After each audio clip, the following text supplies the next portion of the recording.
not take anything away from Hannah Hampton. She is an exceptional, phenomenal talent. I understand how Mary Earps probably struggled training with Hannah Hampton. For everyone out there wanting to get Mary Earps hung and coming at me, shut up, go out, have a sandwich and brush your teeth. Stuff had happened that had left the dressing room as to when Mary's book came out. I knew it was coming. Her book, her autobiography, doesn't mean that she doesn't respect our people. People are miles off it all the time. All the time. Get me in a ring with some people, man. Yeah, I think you need to let out charity match. You need to write a book. Imagine what I say, my heads will be falling off. Arsenal will be going, we should have walked away with 3 points here in that game. That's not fair, but guess what? That's football. They've got such a good squad, but I don't think we've seen anything shiny yet. We've been tinkering with things and trying to find the best sort of, I don't know, recipe, I guess. And Brian's very clear with what he wants, and he's quite unforgiving at times if you don't make that level. What a phenomenal player. I'm so lucky to have played with her. She's just amazing athlete, technician. She's got it all. And I had 2 chances before that. People are going to say that I miskicked it, but I'm just going to say it was a dummy. What kind of teammate is Ruesha? She's so amazing. She's so beautiful. Hello and welcome back to the Kickback. It's been time, babes. My name's Shebahn Aherne, joined by the evil twin sister and professional football player, Ruesha Littlejohn.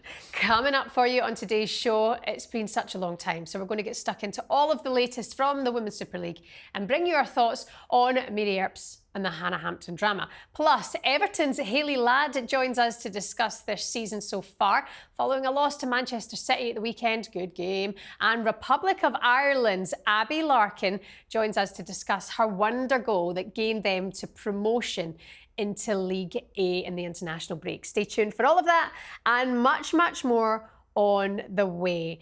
Like and subscribe, get in the comments. It feels like it's been for ages. I got unwell on the last show, and then you've been at international break. Yeah, well, we were actually just saying, me and the producer, Bo, were just saying that show is probably the best one we've ever had. So hopefully you'll be sick again soon. Fingers crossed. Do you know, it's funny because Mum actually phoned me. You know, Mum, brutally honest mother. And she said, I just watched Ruesha, and is it Maz that we call her? I went, yeah. And she went, I have to say, they were really good together. Oh, fantastic. And then I went, oh, wee Mayumi. That's enough. Our Filipino princess. She's a beaut. She's a beaut, yeah. So good looking, it hurts. See, when we were with her at that night, the Legends night, yeah, and she walked out and she had on like what could have been classed as a bandage top. I was like, oh, I don't know if because I'm straight, so I don't know if I should meant to have those feelings. Right, but you thought fit or would. I thought would. And I don't know if I'm allowed to be thinking that. Yeah, I don't think we're allowed to sexualise people. But I said that to Maz's face and she said thanks. Yeah. I guess it's how creepy are you when you do it. I guess it's how creepy. There's definitely a scale of like if I were just sitting eating my dinner and looking at her like that's creepy. But I was like, oh, how have you been? I've been good. I could be better, but life is good in terms of I've left the loft. I went back today. Obviously, we were in the loft this morning, not me and you together, but we were doing something upstairs. And then I took a wee rendezvous into the room, and I thought, this was my gaff. Ruesha's moved out, everyone. She's moved out of my house after you're talking best part of 6 years. You're absolutely miles off it. Me and a previous partner moved in during COVID to help you because you couldn't cope with the birth of your twins. So you were miles off it, so we actually done you a favour. So you were still with me? No, but then I've left with me. I've left twice in that time. This is my best part of 6 years. I've not lived with you for 6 years. You're taking me I've been on 5 years. You think I've literally been on your boob? I've not been on your boob, Cass. 5 years then? No. 4.5? No. It's just that, let's just say the last 2.5 years I've lived with you. Well, Cass, let's do that. Counting's never been your strong point. And it was supposed to be a month to 2 months. It turned into 2 years. 2 and a bit years. I lived up there. I kept your family unit strong. I done the laundry when you didn't realise. I done stuff like that. I'll miss that. I bet you're like, what the...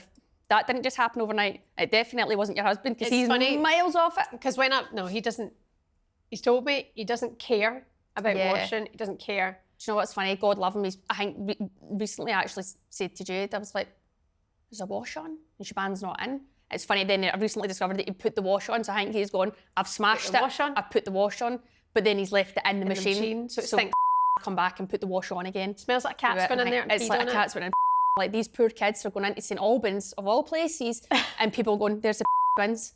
They're not. There's in too. Because I don't let them wear it. Because you can't do the washing. But he has this black top that he's obsessed with, and he said he got it from Reese. It's a really good top, and it stinks.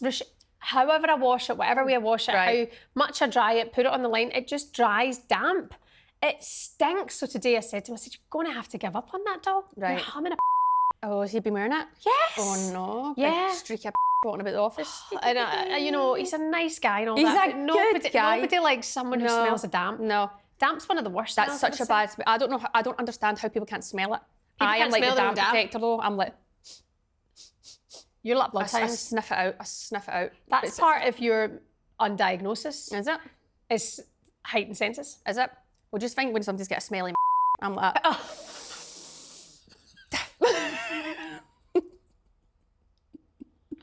You can't say that. She's on her period.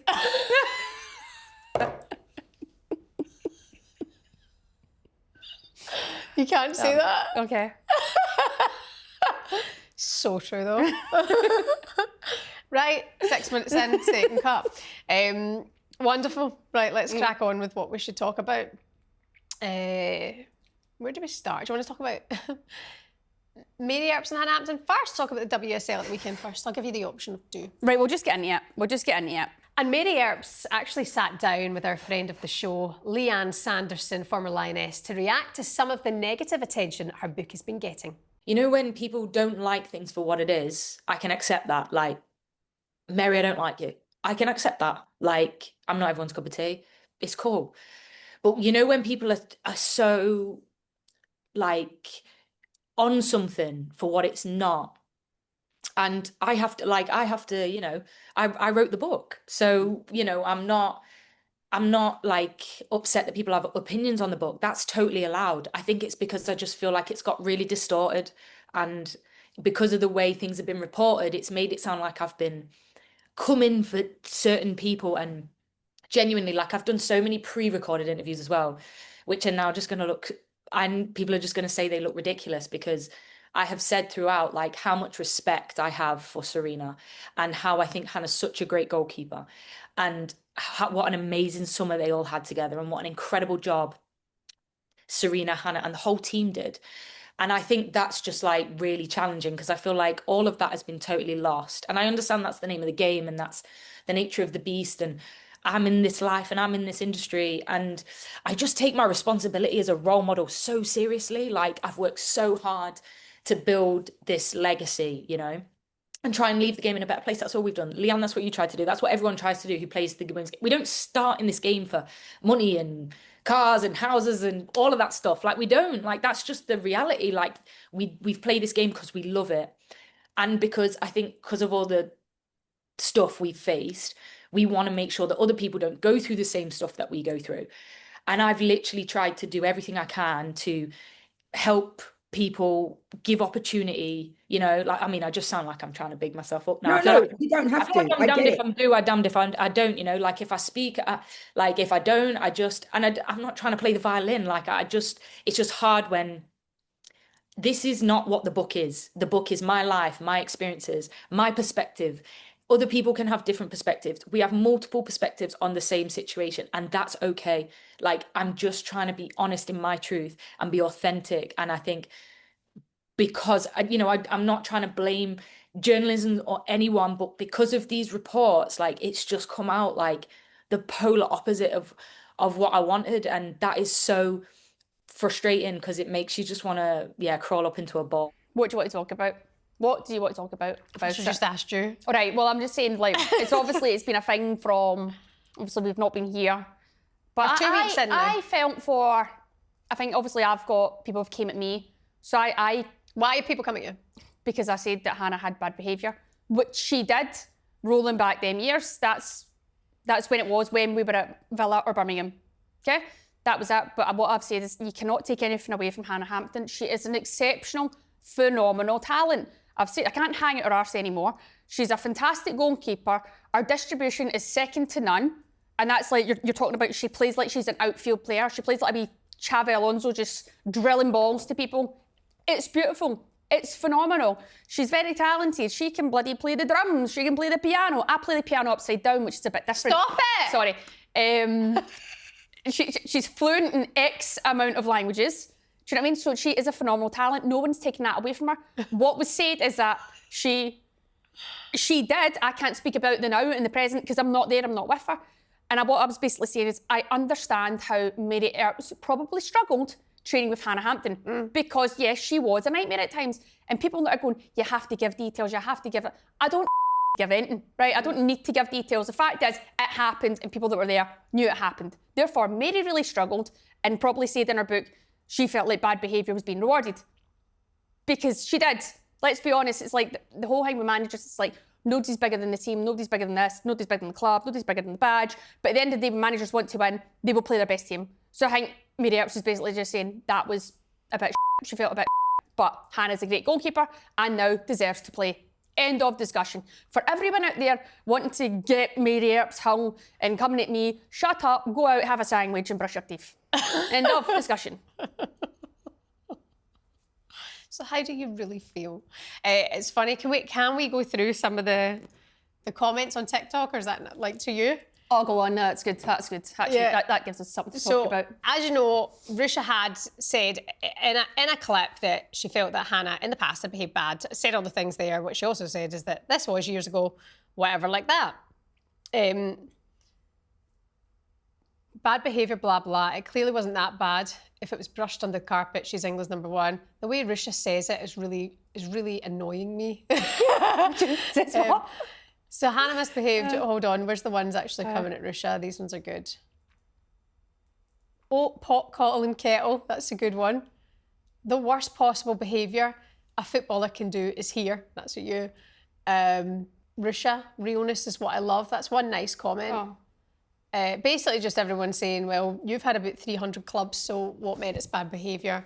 You should know, kind of thing. Well, then I Everyone's should saying know. Surely I've seen someone saying I can't speak about it because of... At least you own me. your I'm like, well then surely I can speak about it. But yeah, I own my Do you know what I mean? I don't think Hannah's come out once and said, yeah, I was a little arse back in the day. Yeah. She's not come out and said that. So if she's living in La La Land thinking she was this great teammate, cool, but you weren't. And I'm like, well, at least I own my And mine doesn't, I've never been, I'm not going into it, but like, I'm not a bad person on the pitch or around my teammates. I'm only bad when I'm either due on or I'm having a nightmare of a period. That's it. Yeah. That's it. Yeah, for me. I mean, do you know what? The Millie Bright and Rachel Daly one for me, when Millie had said, you know, we're not going to go into this and get stuck into this gossip. Because media, I think's put it out there, it's alluded to gossip. And then Ellen White had then said about, you know, what happens in these spaces, this dressing room should be sacrosanct and it shouldn't leave and, you know, that kind of stuff. And I'm like, as you pointed out to me the other day, well, when it happened, we knew about it. You know, we had hit, so it did leave the dressing room, even though it didn't hit the press and it hadn't made it to Mary's book at that point.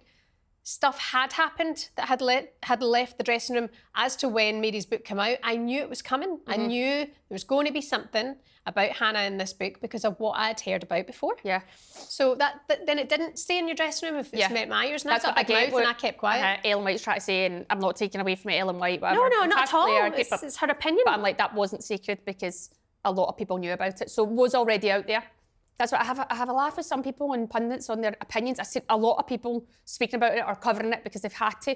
And I'm thinking, you about everyone, your teammates. So surely that's not respect. Just because Mary put it in her bloody book, her autobiography, doesn't mean that she doesn't respect our people, because you're the exact same. You're just not writing it in a book, or you've not said it in an interview, but you're saying it to I sit down beside you. You're going to tell me.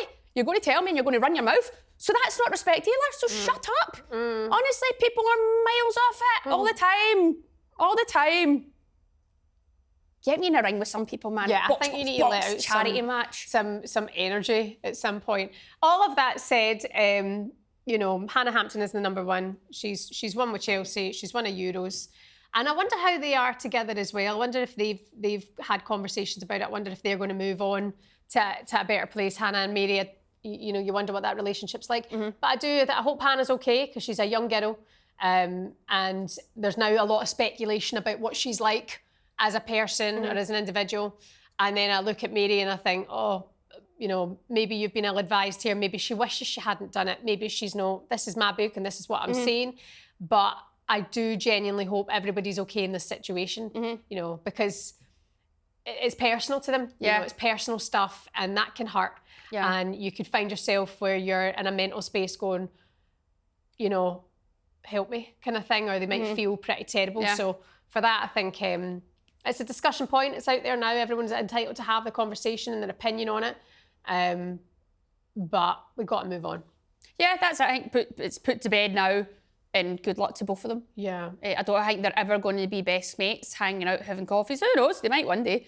But like, I think they've been two absolute fantastic goalkeepers, two great role models, and a lot of people will look up to them, and they kind of have almost like newly like paved the way. Mary did definitely in England, like getting goalkeeper tops sold by Nike with their names, her name on the back, stuff like that. And then Hannah, also a fantastic goalkeeper, so young, so much potential, and a bright future ahead of her. Yeah. Like, good luck to them all. Good luck to them both. Yeah. You need to write a book. Imagine what I say, my heads will be falling off. I know.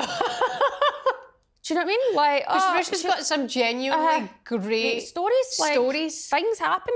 I'm no saint. We all know that. Like, I'm no saint, but I'm not a bad person. But there's stuff that happens that I'm like, how come guys can write books or have shows and talk about like their experiences in their team and it's not a bad thing, but when it comes into women's football, it's like, oh, you can't say that. Who was it said that? Someone had said, actually, I think it was a journalist had said about how women are expected to be perfect. Like, nobody's perfect. Yeah. You know, if Mary Earps has written this, okay, move on. It's fine. It's a couple of words in a book. It's not. It doesn't define the whole book. It really doesn't. We've made it define the whole book. Yeah. Because of the way the media goes into it, us included. Like, I find it fascinating. I'm not going to sit here and lie and say I don't want to be involved with this, have a conversation about this. I do. The growth of the game too. Actually, the growth of the game means that we can have podcasts and have discussions, and then it's like so everyone gets to chip in with their opinion where they think it's right or wrong, but I'm like, that's the growth of the game now. Yeah. So that's part and parcel of it. So it's only going in one direction. Yeah. So there's going to be more controversy and more stuff happening here, there and everywhere, but guess what?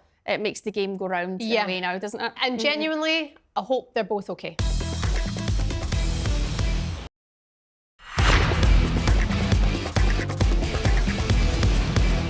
Let's touch on the games then, shall we, at the weekend?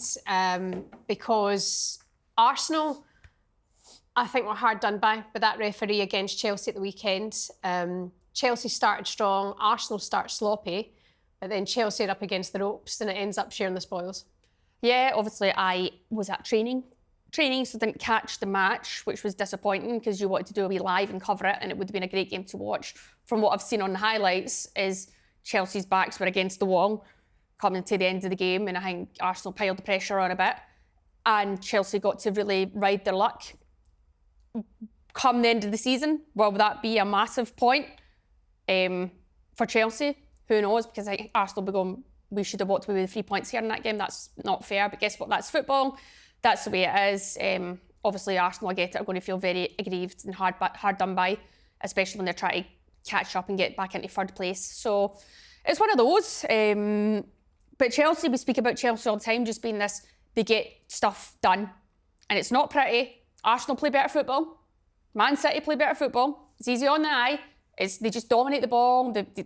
When you're in playing against them teams, you're like, blow the whistle, ref. When you're playing Man City and Arsenal, you're thinking, blow the whistle. We're getting pumped.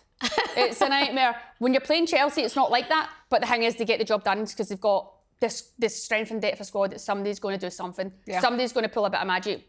Alicia Thompson, she does it for them, gets the goal. Yeah. But they've just got players in that team that can step up and have a moment of magic. So yeah, Alicia Thompson, that was her first league goal, wasn't it? She's so good, by the way. I don't think when you're watching a game and you're seeing somebody getting absolutely done, you're thinking, oh, come on, do a bit more. But sometimes that's the difference with these players. Like, the players at that level are so good, they make it look easy. You might look passive, you might look whatever, but like she's so good. She's so fast. It's one of those, you actually know what she's trying to do, but you can't stop it. Yeah. Do you know what I mean? So that's what I'm like, Yeah. see ya. Yeah, give us a break. Do you know what I mean? Yeah. The thing is, though, with Chelsea, and I don't know about you, I'm keen to get your thoughts on this, is that they've got such a good squad, but I don't think we've seen anything shiny yet. I don't think I've seen anything where I've went, and maybe you're like, that's the style of football, but I expected to be more wowed considering where they are on the table. Yeah, do you know what? There's some games I've seen a wee bit earlier on, and I'm like, they're definitely getting more of Kira Walsh in and on the ball, because she's a playmaker. She's a playmaker, and her and Erin Cuthbert, like, wow, what a stacked midfield that is, man. That's beautiful, isn't it? Like, Erin Cuthbert and Kira Walsh. But yes, can they still be better? Can they still be better? But then credit to Arsenal. Yeah. Arsenal went after them at the end of that game. Yeah. Exciting times. Yeah, no, it's exciting times. VAR, do you want to see it in women's football? No, we're not ready for it. There's so much more. I get Arsenal will be feeling so hard done by, and they'll be crying out for it right now. But I just feel like, in terms of the whole structure and like the league and stuff, the referees need more help first. We need to get better refs in, they need better training, they need more help. Does that mean they become full-time? Or however that looks, whatever that looks like, or can we get then refs that are of a better level and get them into the league right now? Why has that not happened then? Do you know what I mean? So there's this different is the ways thing, VAR needs officials who understand the but game the officials for VAR right to now, work. but VAR isn't working in the men's game. It's Exactly. not working in the men's game, So it's so not there's gonna work no in the point. women's. So it's not going to work right now. So I'm Agree. like, what do we do? Do you get better referees in that are at the level right now to, if this is the best league in the world, then we have better refs. So does that mean we can get some from the Premier League or the guys' side to come in? And Well, they're I not don't shite know as what that well. looks like. You know. They're going to maybe be ahead and better. Like, do you know what I mean? That's what I'm saying. So there's other things to look at before we start crying about VAR. Yeah, I do think, and this is the thing for Premier League, the calls now are that it should be former players going into officiating because referees haven't played the game at the real time and all that understanding. So actually, it would help now if more senior women who have retired went into officiating. What's wrong with that as a pathway? How much are we getting paid? Do you know what I Good mean? money. Well, I need to see what the numbers are first before I even If you're a consider top it. referee, what's the name, the woman with the black bun? Shan Massey-Ellis, and who's the other woman? She did your Ireland game. Oh, I don't know her name, but I know who you mean. I know exactly who you mean. really Yeah, famous referee. Yeah. Yeah, they're not. I mean, I broke my foot one game and she was screaming at me to get up all the time, and I wanted, would you I'm bits here, I can't move. You're swearing a lot today. I'm sorry, but I'm on. Oh, women's rights. But she was doing my nutting and I was like, I'm genuinely in bits here, hen. Do you know what I mean? Yeah. I'm like, I'm trying. Yeah. And guess what? I have a broken foot.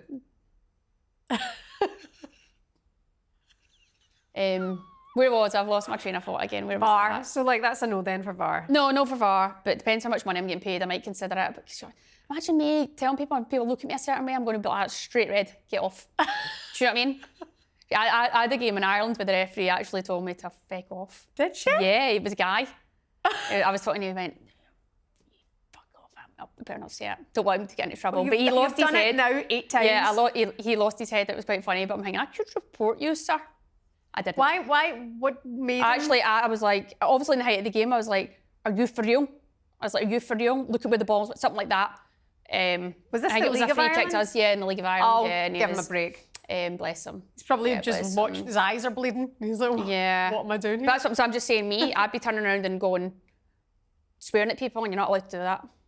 Yeah, it's funny how much it's changed.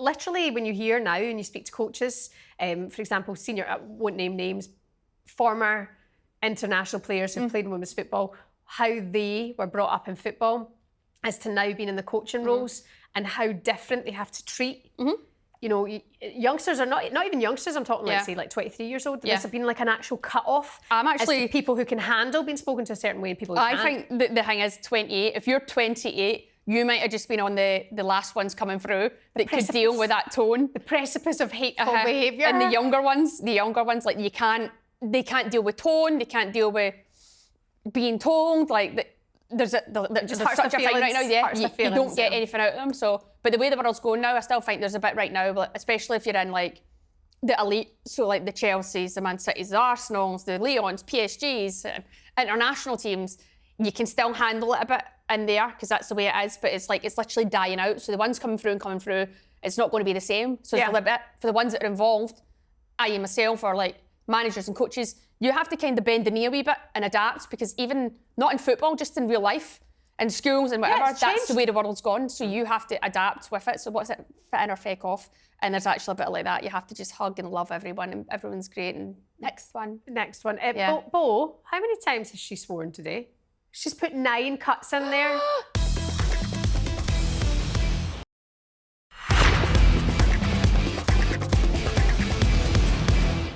Let's move on now to our next guest. It's Everton's Hayley Ladd, who made the transfer from Manchester United in January and joins us now to discuss the Blues season so far. Hello, Hayley Ladd. Welcome to the Kickback. Hi, guys. Great to be here. Thank you so much for coming on. I was saying to Ruesha this morning, my game of the weekend was last night's game, Man City Everton. I mean, I know you didn't come away with a point from that game, but like, I thought that was one of the most promising performances from Everton. Yeah, no, exactly. It was a really strong performance, and I think we really challenged Man City. I think in that last 5 minutes, we looked most likely to score, and yeah, it was a really positive performance, even though we didn't get that point or even 3 points. With your next fixtures coming up, Hayley, where as a team are you looking at? Obviously, you are going to want to climb the table, but do you look as a team and go, there's realistic points here to get? How is it within the squad? Yeah, obviously we haven't started as we would have liked. So yeah, like you said, it's a priority that we pick up points as quickly as possible. I think now with the last 2 performances being really strong, it's looking ahead to West Ham now next week and being like, yeah, this is a really big game, and we've got to put out a top performance and definitely try and get those 3 points. Well, that's it. I mean, West Ham are struggling again this season. You know, they're still winless so far. So you have to be looking at those games and going, right, this is our chance to try and bounce up. But it's tough, isn't it, Hayley, at Everton, because they seem to know how they want to play. Brian Sorensen knows how he wants his players to play.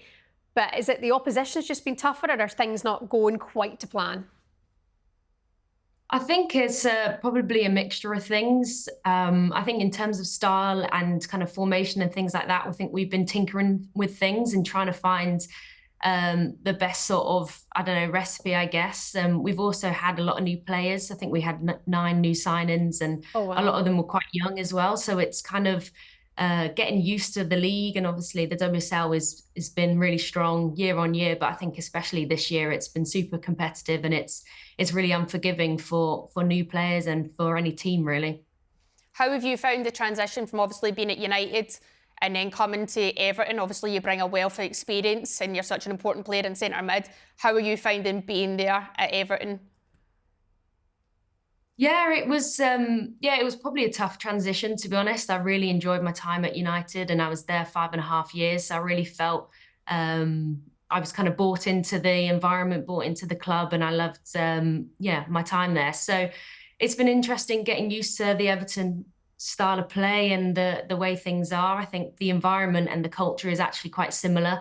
They say it's a people's club, and you really feel that sense of family. And I've really enjoyed it. And just hopefully now we pick up more points and kind of improve things. But we've got a really strong group and a really nice group as well. So I know we're going to stick together and grow as the season goes on. What's the manager like as well? Because I've watched him on, close up on the touchline, before, and he's a very vocal manager. And we were just discussing there how young players, there's certain ways they're not used to being spoken to. Are you kind of on that stage where you've had it the hard way and now you're kind of transitioning to a softer approach? To be honest, Mark, who I had for most of my career probably, I think he was a former teacher. He was very positive and very careful about the language he used. So actually, I think that was kind of one style. And Brian is very clear with what he wants. He's very vocal on the sidelines. And so if anything, it's probably the reverse. And Brian's very clear with what he wants. And he's quite unforgiving at times if you don't make that level. Obviously, he does speak to people and he's a good man manager. But I'd say the approach is different. Yeah, wow. And how, Hayley, sorry, just touching on, obviously, going to Everton, you want to really cement yourself and be ready for the Euros. Talk to us about Wales, obviously going there in summer and that experience. Yeah, so a big part of me moving on was to try and get more minutes ahead of the Euros. Obviously, a fantastic achievement for the team to make that first ever qualification for the tournament. So yeah, full of pride that we managed to get there. And yeah, it was difficult with the group of death. I'm not going to lie, like the games were really tough. And yeah, in an ideal world, we would have maybe picked up some points and kind of found the journey a little bit easier on the pitch. But it doesn't take away from the amazing experience, seeing the impact of the Welsh fans and the turnout in Switzerland was like nothing I've ever seen. Kind of seeing videos of the fan walks and seeing Welsh flags everywhere was amazing. So it just motivates us to hopefully get to that World Cup, obviously is the next qualification process. So yeah, really proud as a team and one that we'll kick on from. And how do you feel? Obviously, we've just seen Jess Fishlocks hanging up the boots there for Wales. How do you replace her? Is she replaceable, or what does that look like going forward? Yeah, what a phenomenal player. I'm so lucky to have played with her. She's just amazing athlete, technician. She's got it all, and she could probably carry on for 2-3 years in international quite easily. So yeah, it's a big loss to lose her, but it's a transition time for us. We've got to bring the youngsters in, and we've got some really talented people coming through. They just need a bit of time and a bit of love, and I'm sure they're going to be top players as well. Have you had the retirement party yet for her? Was that nice and calm, or did you tear the house down? Yeah, I think there was a small party after our first game, which was Australia, but we had a second game that camp, so it was kind of muted in terms of the players. But I'm sure there'll be another chance for us to raise some glasses for her. Sure, get it in the diary. Listen, I wondered about like the youngsters in Wales, and I spent a lot of time in Wales ahead of the Euros, speaking to young boys and girls and how excited they were to watch the women go to their first major tournament. Do we have any data yet at the impact that it's had in terms of like girls wanting to play football now in the country? Yeah, I'm not sure. I think anecdotally we've had like really good feedback from people, and people messaging friends and family saying so many people have got behind the team. So I'm not sure about the exact numbers, but I think you definitely feel the visibility was huge for the country, and yeah, just to kind of spur on the success and to hopefully get more girls and boys playing football and to boost the success of the national team. Nice, nice. And in terms of Everton then this season, what's the ambition? I think at the moment it's just taking each game as it comes. Obviously, like we said, it's not been the ideal start, and it's difficult to bed in those new players. So I think first and foremost, we've just got to win against West Ham and kind of go from there. Obviously, West Ham are a really strong team as well, and perhaps they've been unlucky not to pick up points. So it's a really kind of serious game for us. We've got to provide that performance, and yeah, we'll go from there. I thought Vignola, I mean, what's she like in training? I am obsessed with her, Hayley. She's so fabulous. Yeah, what a phenomenal player. She's still so young as well, which is, yeah, it's amazing to see the skill and, yeah, just the creativity on show. I think last night in particular, she played a role which really suits her, dropping into midfield, but also being a really kind of strong attacking force as well. So, no, she's brilliant, and she's definitely a bright sparker in the team amongst the other brilliant strikers as well. Good, good. Well, listen, thank you so much for coming on. Ruesha was really struggling with this interview because last time she would have saw you, I was stopped trying, you guys probably. qualifying for the Euros, so it's really, really awkward, Hayley. So you guys qualified for the World Cup a few years back, so I think it was our turn to have a little bit. No, you absolutely deserved it. You deserved it, so yeah. But yeah, good luck with the league and good luck with the international games coming up too. Thanks very much, guys. Hayley Ladd, all the best. Thank you so much. I really enjoyed Everton's performance last night. Yeah.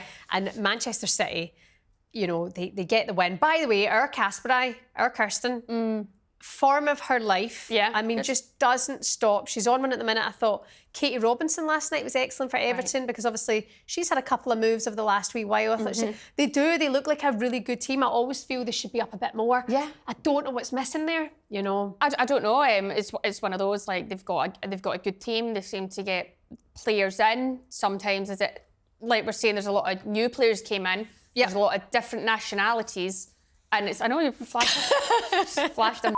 Sorry. New players, different nationalities, and it takes time to really make that gel. But I think when you've got a guy like Brian Sorensen, he's really adamant and sticking to his guns and sticking to his ways. Right now, does he need to bend a little bit to change it? But obviously a massive game coming up against West Ham. West Ham will be infuriated that they conceded a 93rd minute goal. Yeah. They're so close to getting 3 points, and then it's like another wee dagger in the heart. So it's going to be a massive game. But good luck. By the way, we're just speaking about, you know, managers, directs and whatever like that. Did you see Spurs, Martin Ho and London City's Jocelyn? I've not Giving seen it to each other on the sidelines? Love it! I love a bit of that. Like, let's get heated, let's get exciting again. Even when it's on the pitch, I love a rammy. Yeah. There's nothing better when there's like a wee tackle and there's a wee bit of fisticuffs or pushing and shoving, everyone runs in. We last had it in our Ireland game against Belgium. There was whatever had happened and then there was a wee scuffle. But like for me, I'm like, that can be so important in games. Like when you've got a team really back, not encouraging violence, but it's like you've got each other's back. Yeah. I think there was a tackle on... You don't really see it. Yeah. It's sad, you don't really see it. You do. I think love it. I love it. we need that. Yeah. So let's not sanitise the game too much, people. Yeah. Like when Emma Hayes pushed Jonas, my jaw was on the floor. I was like, That was actually... if it were the other way about, it'd be absolutely terrible. Yeah. But Jonas handed that like I thought that was class. Jonas that day in the press conference, like, you know, emotions are high. I got a lot of respect for Emma. Yeah. Cool, let it go. But Emma got so heated. She pushed. She shoved them, whatever you want to say. But I think that in football is good, and I actually thoroughly enjoyed watching the memes and the TikToks last night of Jocelyn and Martin going for each other. I'll show you later. Drama.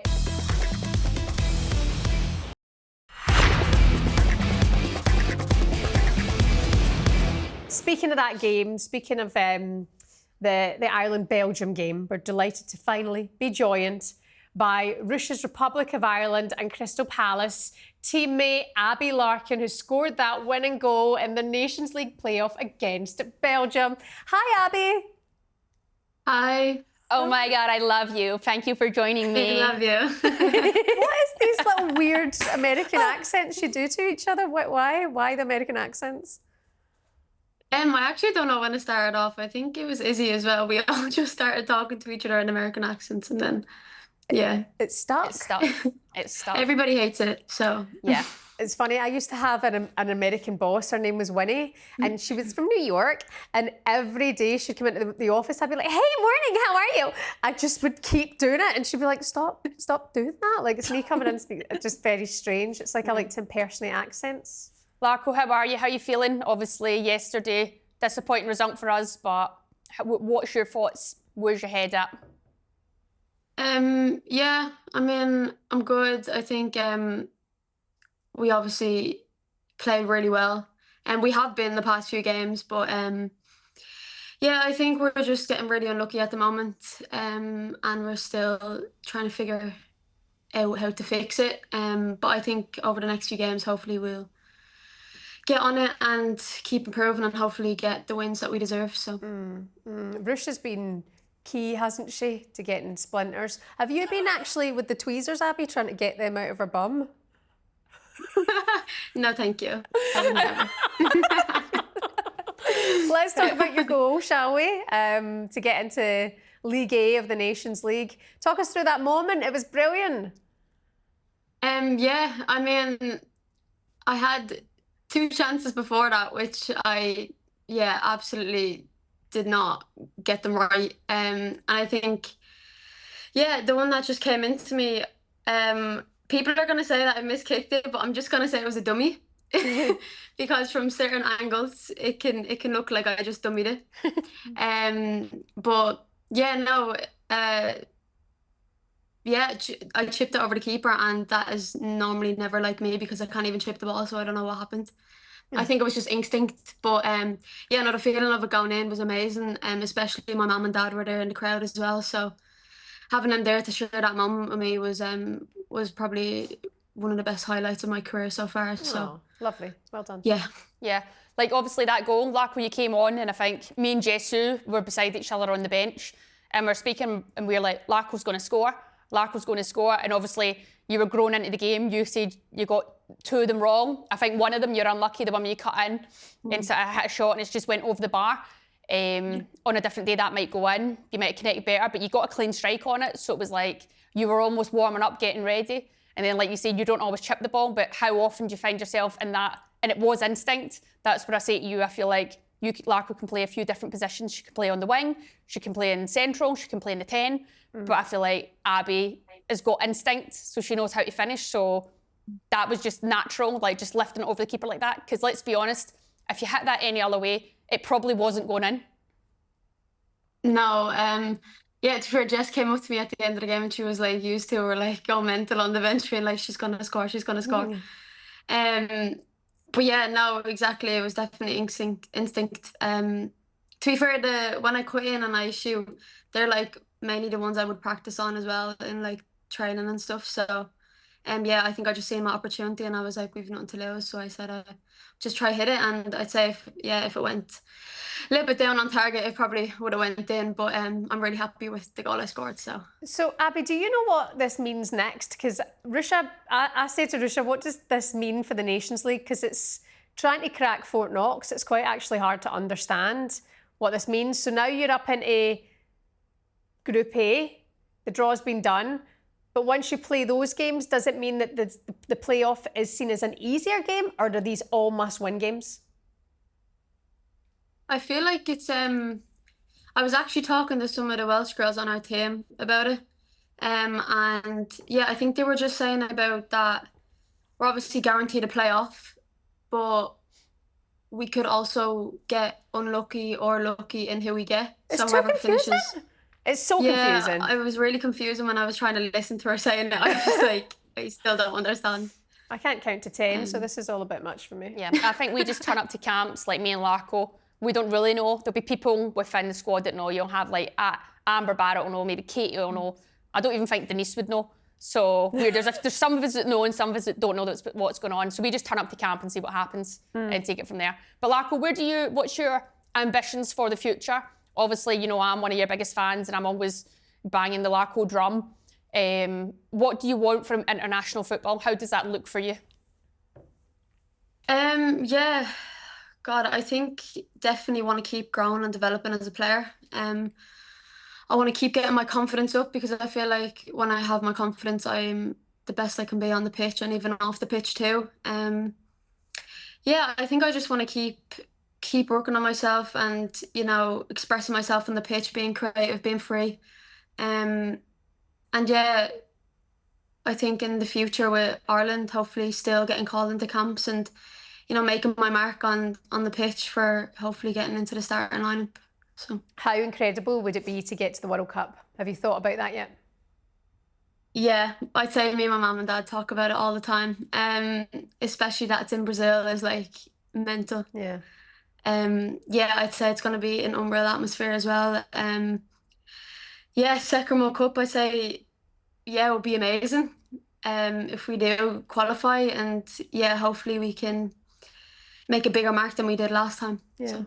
How are you finding it, being away from home? You're obviously very close to your parents, and how are you settling in being away? Yeah, I'm actually doing well, to be fair. I'm living by myself now, which is really nice. My mum and dad do be over quite a lot, to be fair, so I don't miss them too much. But yeah, no, I definitely miss home quite a lot. Miss my dog, of course, and my friends and stuff. But yeah, people are starting to come over now and seeing my place and stuff. And yeah, I'm settling in with Palace now as well, so getting my minutes, which I've wanted for a while now. So hopefully I keep getting them.